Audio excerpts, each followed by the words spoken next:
Seeing Megan standing there in front of her brought on conflicting feelings inside Deborah. At first appearance, Megan was a beautiful young woman. However, her clothes were old and worn, clearly second-hand. Her golden hair was in a long, tangled mess. She looked like she had just rolled out of bed and into Deborah's office.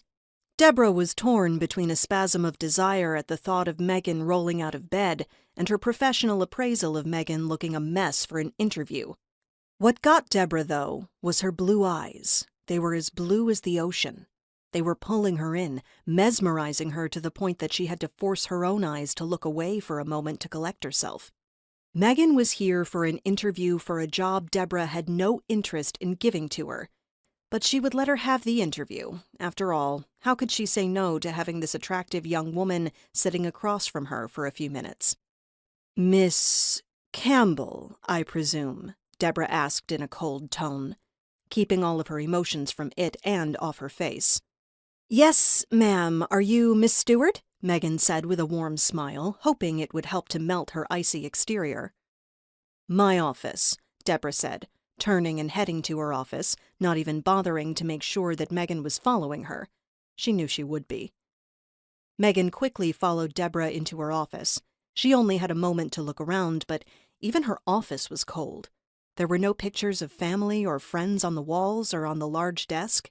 The walls were a light beige color, void of any warmth a rich color would provide to the office. Even the furniture in the room didn't say inviting. It was clear that Deborah had no interest in being friendly or welcoming to visitors or fellow teachers. "Take a seat," Deborah ordered as she sat down in her comfy office chair. Megan wasn't going to let Deborah's cold exterior stop her, though. This was her chance at providing a better life for Lola, and she was not going to screw this up now.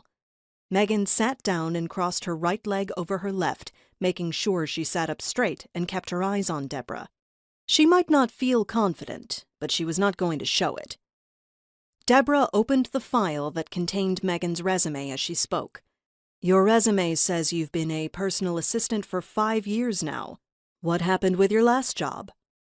Megan could feel the judgment radiating off from Deborah, almost as if she didn't believe her resume, sure it was completely false, even down to her address. But there was no way Deborah could know that.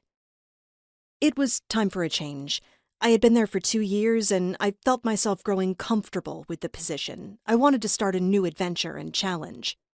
"And do you find being a personal assistant to be challenging?" Deborah asked, not being able to keep the unimpressed tone to her voice.